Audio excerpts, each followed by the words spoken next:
Pat and I are joined this morning by Mr. Mark Barbero, owner and operator of my and Pat's hometown hardware store, Debbie's Supply Incorporated, straight from East Rochester. Welcome, Mark. Good morning. Glad to be here. Well, thanks for coming in this morning. We've got a bunch of questions we wanted to ask you, kind of get an idea of what your business is all about, kind of get our heads around it, and give an indication to our listeners what you guys. Well, do. you guys should know first off because you're in there enough. We do. But for the benefit of everyone else out there, shoot. Okay. Right. My first question for you, Mark, is how long you've been in business, and I also want to know whether or not Debbie Supply has always been family owned.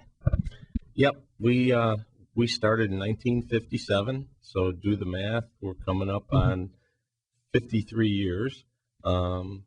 We started in East Rochester, across the street from where we are. That building is still there. Actually, I had coffee over there with my cousin Peter this morning. You guys are on Commercial Street right off the 490 exit, East Rochester? Yep. If you're coming from downtown, you just get off at 490 and go through the light at the off-ramp, and we're on the left-hand side, a few hundred yards up. Okay, great. I've got a question now. Debbie Supply doesn't really strike me as a hardware store name. Can you give me a little insight of where the name came from? Well, actually, my dad and a couple uncles who started the place originally were going to call it East Rochester Wholesale Plumbing and Heating Supply. My uncle was a plumber and my dad was a plumber at the time, and realizing that they had to run into the city to get wholesale parts, they decided to open a wholesale plumbing place in the suburbs, and that's what they were going to call it. When they decided that they were going to put general hardware in there and become a full-service hardware store, not just a plumbing and heating supply house, they were informed that in the retail market, and I'm not even sure who told them this, but you need to keep your name short and concise and think about Xerox and think about Kodak, and you need a name like that. And they were somewhat at a loss. My aunt was pregnant at the time, had her baby. The store opened shortly thereafter with the baby's name. So it's actually named after my cousin Debbie. Okay. Nice piece of history. They just decided, okay, there's our one word, Debbie. Does Debbie work there? Debbie doesn't work there, and actually never has. She certainly comes in. She's a customer. We're actually very close. I'm very close with Debbie. Okay. Well, no disrespect to Debbie, but I'm taking a poll, and I'm thinking we should go to change the name of the store to Brenna Supply. What do you think?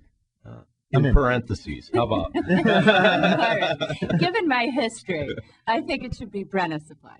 No, that's a great story. Very great story. And we're wondering, too, one of my questions was, I've seen in my lifetime, which is not, extremely long, that a lot of the hardware stores that were once locally owned in different villages and towns are no more.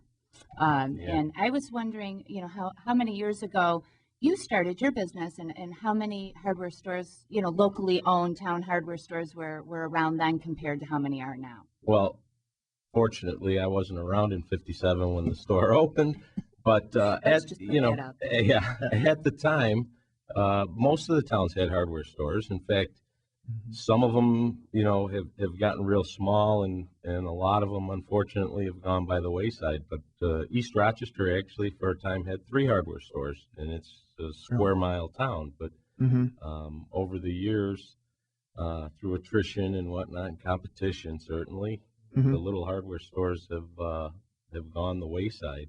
You guys have stayed, though, pretty good. That's interesting. Well, we've done what I think is a good job at giving the customer a good value for their dollar. Absolutely, and I can tell because I've been there many, many times. I was curious, I know since you guys are kind of unique in your business, because all the big boxes are out there and everybody goes flooding them. How have you evolved over the years? Is there any way that you can quantify how you've evolved over the years, or isn't that the case? Don't you have any? Well, sure. We've rolled and adapted, okay. And it's something that's kept us going. But originally, like I say, even before the store was open, it was going to be just strictly wholesale plumbing and heating supply, and then they determined that they were going to get into the general hardware stuff. Okay. at the time, actually, wholesale was the biggest part of the business. We do a lot of wholesale business. We do business with all the towns and schools and Okay. many plumbers and heating contractors.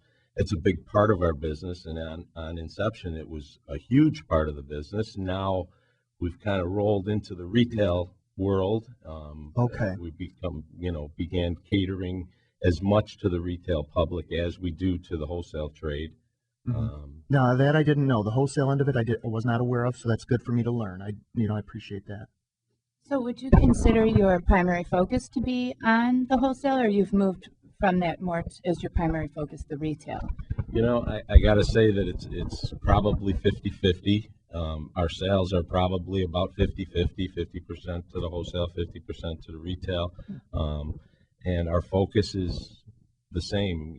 We concentrate a lot on being a good retail store, and we certainly concentrate highly on taking care of the wholesale and trade customers. Okay.